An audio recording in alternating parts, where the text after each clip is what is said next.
Hi, I'm Chris from Airwindows, and I could have been giving you random plugins from the collection and the things that people are asking me to do, but you know what? I just needed to start experimenting some more. And I've got something that's interesting and that is a bit of a weird sort of technical breakthrough in a peculiar way. And I'll show you what it is. It's this thing called UnBox. And here's what it does.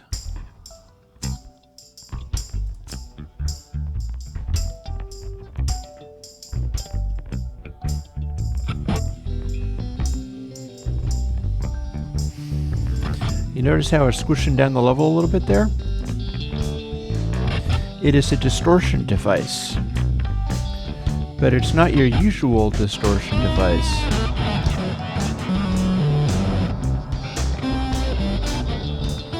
Because what it's letting through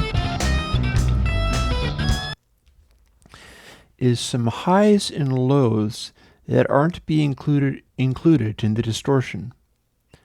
Why, you might ask? Because I was trying to solve the problem of aliasing.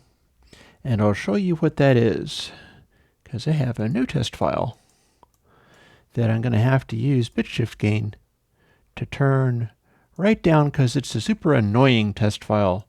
It is a sine sweep. And I didn't select it just then. Here it is.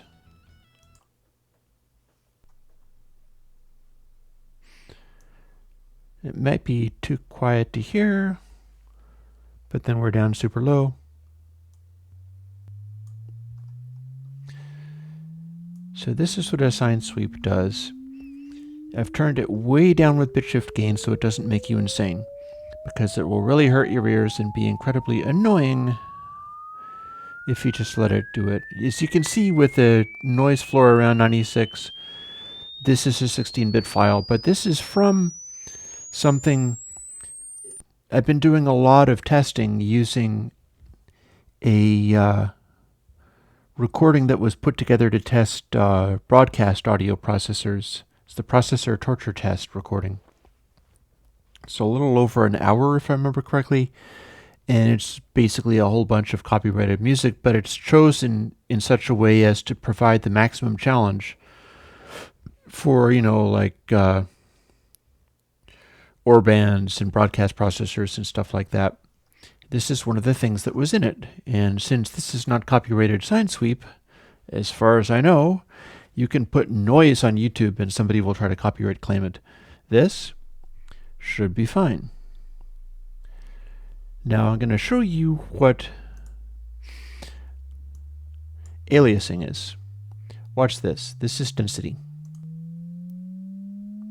Density is a very mellow distortion device.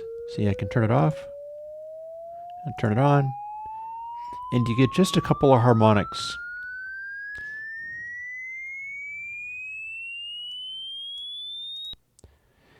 Now the deal with that is density sounds as good as it does because it has such a soft contour that it doesn't really throw out a wide range of harmonics. For instance, I think if I tried to use clip only or something to that effect, do I have another clip available?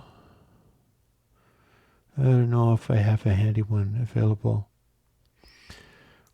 I'll use 80 clip 7 to simulate what I'm trying to do.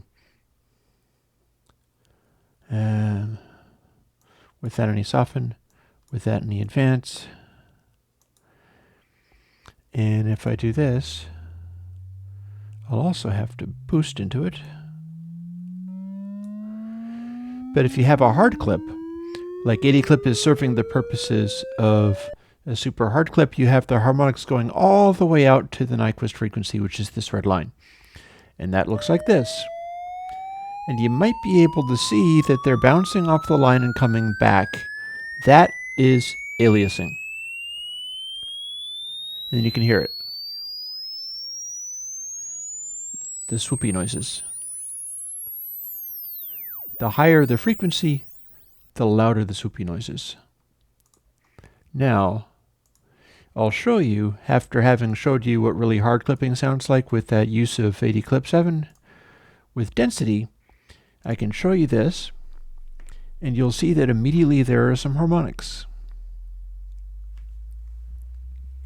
This is the same algorithm that was in original versions of console, and much the same thing will happen with Spiral. That you have only a few harmonics, so many frequencies that you do, you're not going to get aliasing because they're not producing harmonics high enough to bounce. Like we're already up to 3K, it's not bouncing, but see that? That one just bounced, then the higher one bounced, and it'll get louder and louder as you approach the top. Again, they're not bouncing yet. They have to bounce in order to get aliasing. This is not aliasing yet. And that's aliasing. It's quiet. And that's louder aliasing.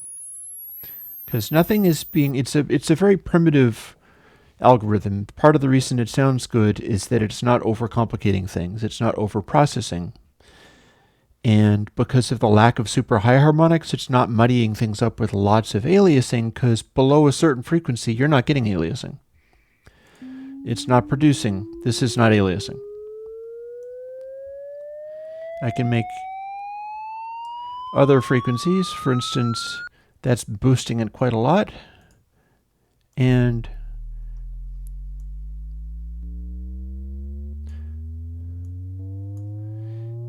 see, still no aliasing because it's not bouncing.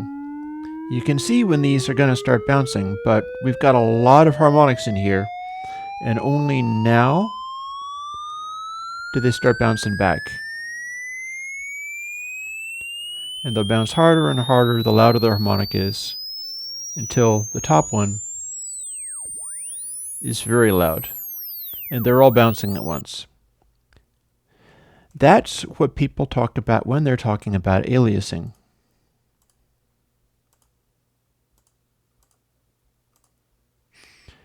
Now check this out. See, I'll pick a reasonably good setting.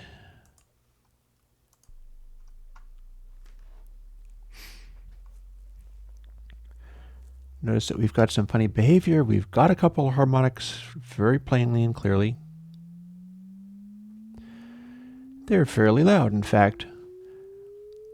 And you can expect that these are going to bounce when they hit this point, but watch what happens.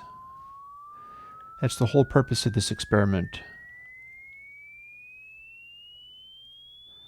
They're dropping off. They do bounce, but they've gotten a lot quieter. They go down to about 96 dB before they do.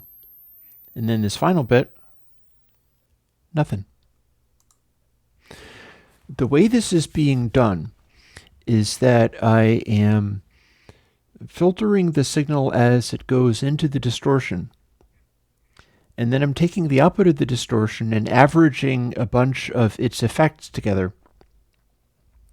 Like I'm taking the subtraction of the distortion product from the raw signal, and I'm doing some averaging before I even hit the distortion. And it's spiral in this, by the way.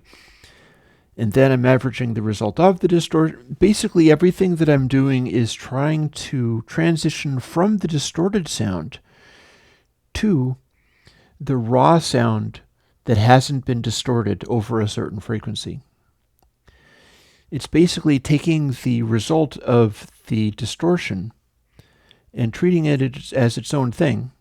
Here, we'll see what it looks like, because if I set it low enough, you'll still get a frequency. And UnBox is also increasing this averaging, so I can push this up, and I should be able to get it to such a point where you'll get some harmonics. Like here's some harmonics right here. They're not loud, but they're there. And then you won't see any of the aliasing at all. And this is still passing through the raw signal with no processing, just about. See, it's pretty much going away. You see a little hint of what aliasing does as it makes those dip. And then it's bouncing, but it's bouncing at about 96K. And by the time we go to the output, that is pretty much full frequency right there. Or we can just radicalize it even further. We've got a lot of gain going into it, but the input is low, so it's not driving it so hard. And these might just go away pretty well. You can see it sort of dips a little bit. But we're not seeing so much of the ones bouncing off. Now, if I set this back to here, we can see the same thing. Aren't you glad that I turned this down? Wouldn't it be painful to listen to sine waves harassing you so harshly? And with this one, we can see some of these harmonics going up, but they'll go a lot higher.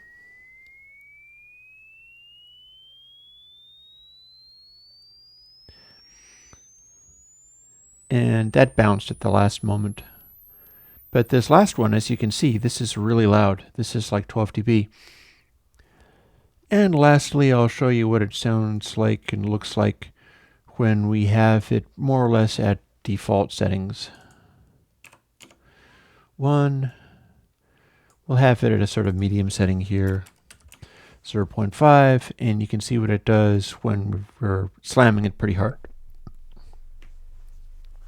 Because that's part of this, is that you can hit it with stuff. We're generating a bunch of harmonics here.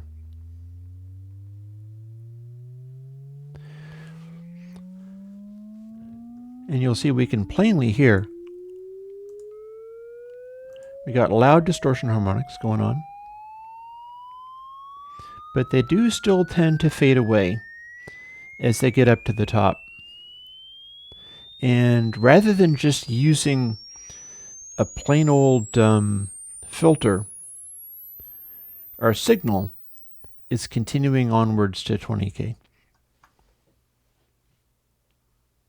So let's hear what that sounds like with audio.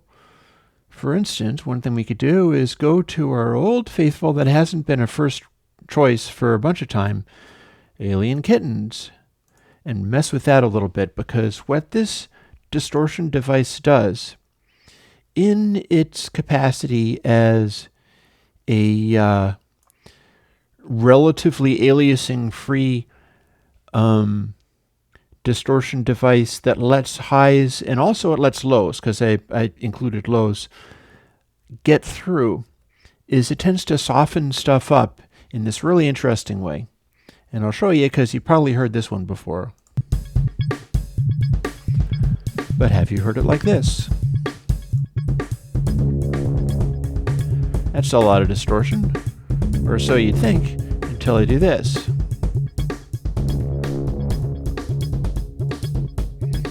And it's even more. And that's also providing some headroom too. So you can tell we've got all this stuff going on. And then we've just put a lot of distortion in here. But it's not filling the highs full of crap, because it's letting the highs right through. This is fully cranked, so this is as much highs as you can let through. Or we can start off at nothing and listen to what it does to the high frequencies as we do this. That's more like a regular distortion.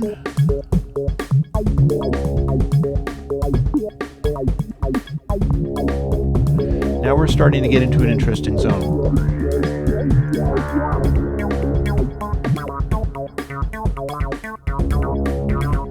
We're softening the lows in an interesting way.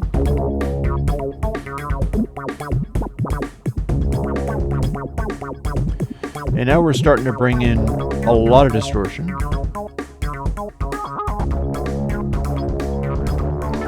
And we can back off from the input to handle it.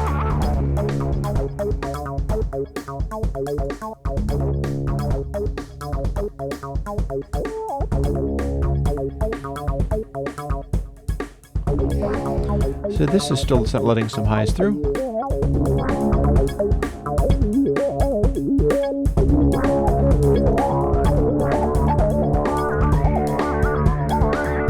Raw signal. Heavily heavily distorted. Clipping a little bit.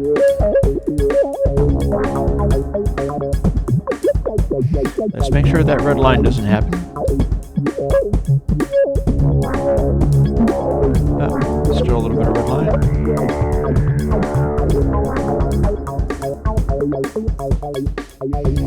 So we can go from this very plain, clean sound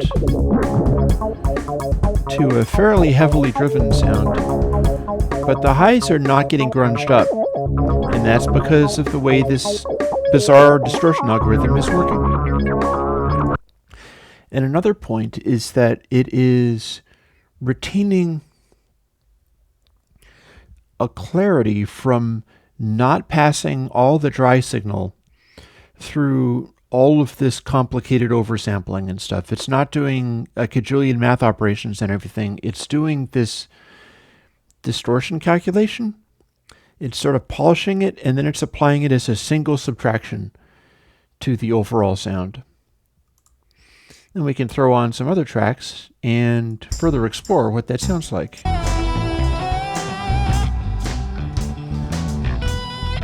So here's the undistorted version of this.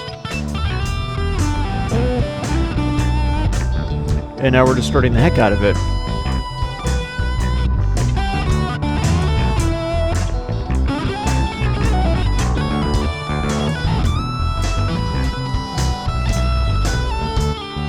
Now how this works, you can hear the difference in the tonality because the body of this sound is not as distorted.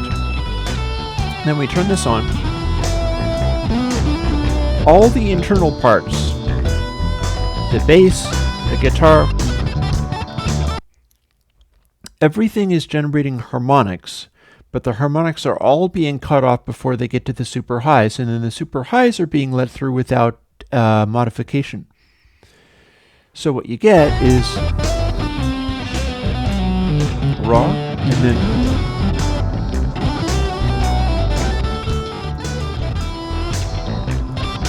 heavily distorted.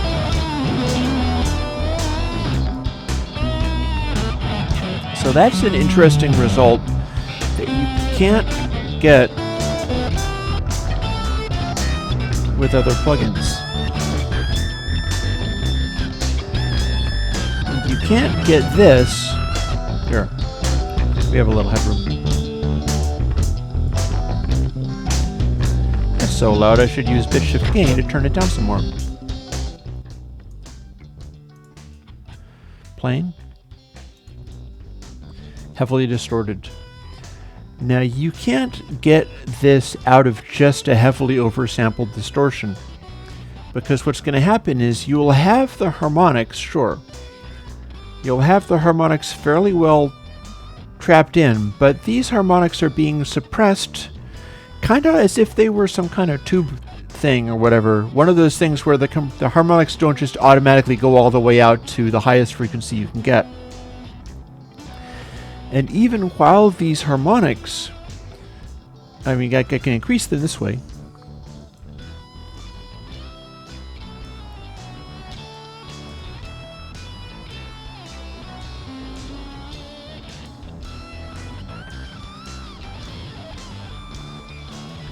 That's all kinds of harmonics there.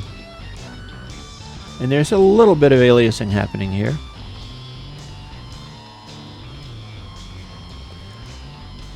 It's loaded with distortion, but the highs aren't coming through in the way that you'd get if you were distorting a transistor circuit or digital stuff. While at the same time, because of the design of it, the super highs are coming through unprocessed. They're not having anything done to them at all. Here, I'll back it down a little bit.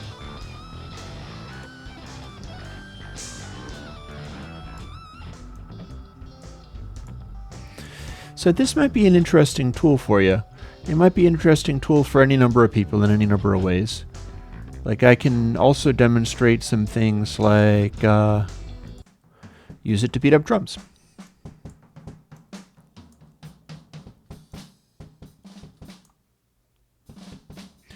It's not that much of a beating up drums. In fact, it's such a little beating up drums that I should turn it up again.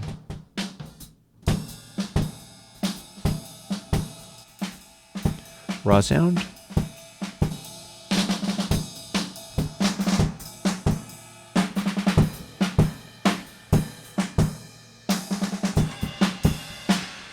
See, and this is essentially just distorted again, but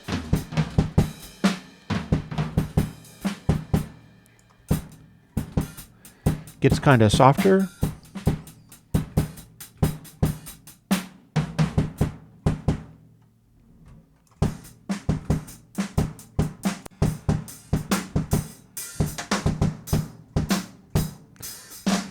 And as we keep on pushing it,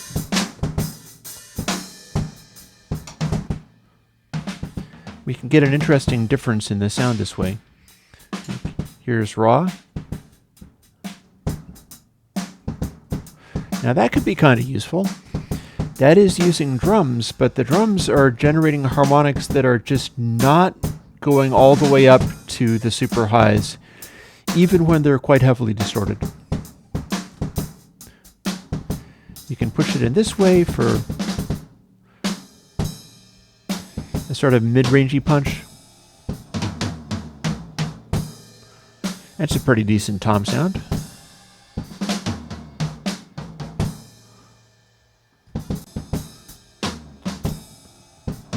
Or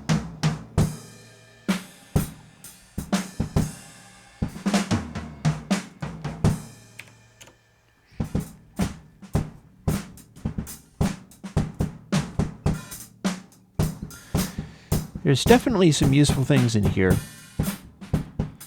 We've got these voicings on the sound, or... So that's the purpose of having the... I got a bit of a delay going on here.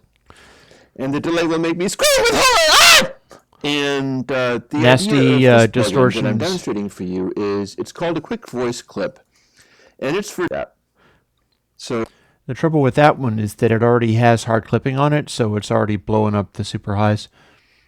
But if we take it back to, say, 1, can we do 1? We can do 1 if we do this. 1 tab. So the idea is that you'll be setting your levels. People need to be able to hear when you're talking in a normal kind of way. But oh my God, whoa! So this is YouTubers, that's what I use to test out a voice clipper type thing. And this is... And Let's Players sometimes get attacked by... Ah, creeper! Sometimes get attacked by monsters. And so they're going to clip. Let's turn that down. Their recordings are going to clip. They'll clip very much.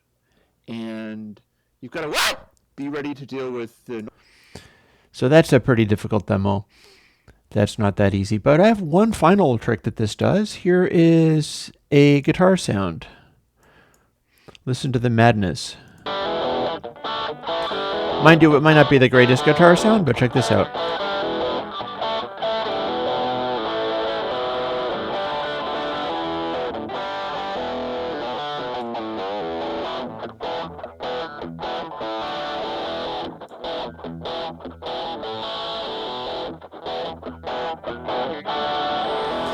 We got some interesting voices going on here. And then if we slam it,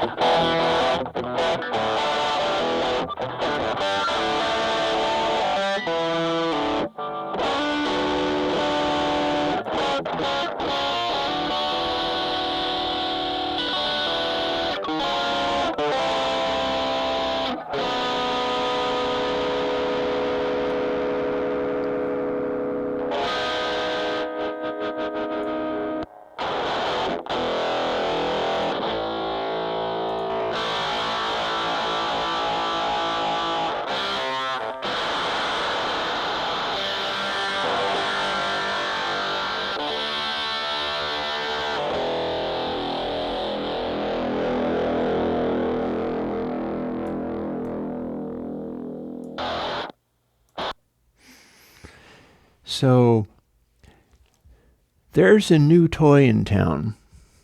This thing acts real strangely with a bunch of different sounds. Basically what it's going to do is throw a bunch of harmonics in the lows, mid-range, and upper mid-range. Like if you have bass frequencies, it's definitely going to throw bass harmonics. If you have those nasty guitar harmonics, like this,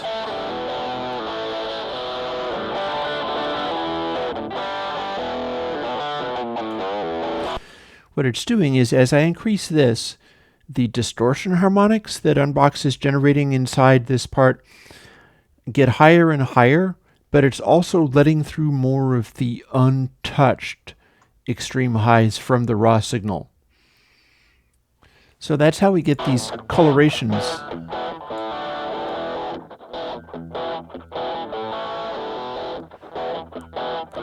I can bring it up through here.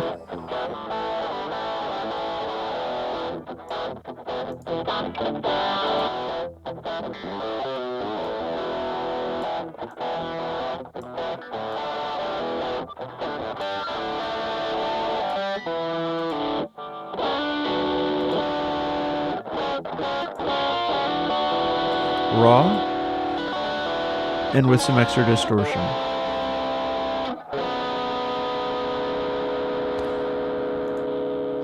See, one interesting thing about that is that it came forward quite a lot.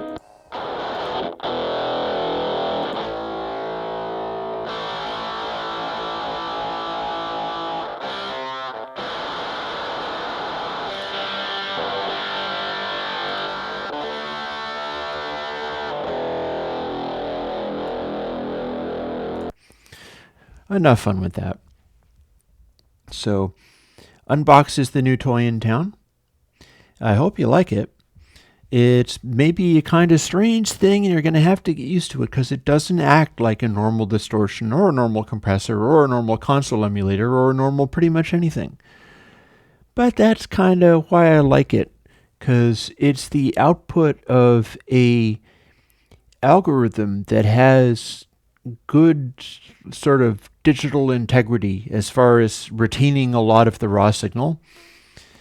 And it's not over-processing stuff. It's applying its sound in a single, just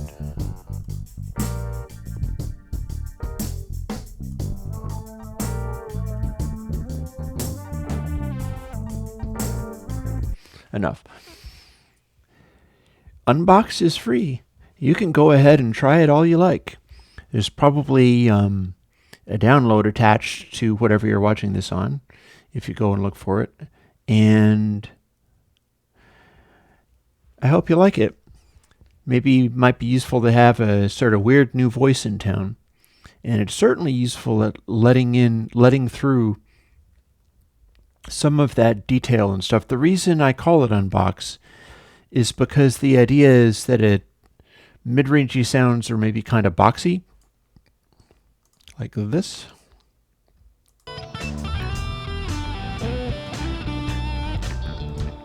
And the idea is if you turn on something like this,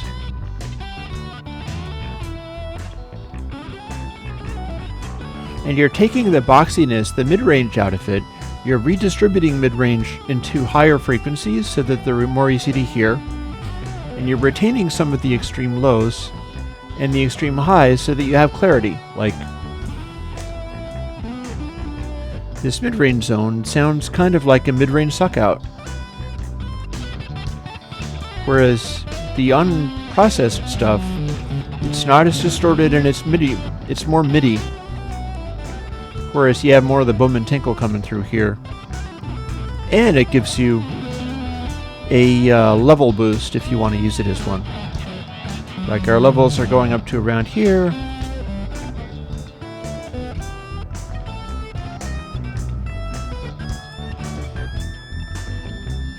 And we can push it all the way up to here and still have about the same amount of amplitude going on. So it's a good thickener as well. It's a thickener that retains clarity. If the highs are too grating, turn it back down again. And if it's too distorted, back off the input gain.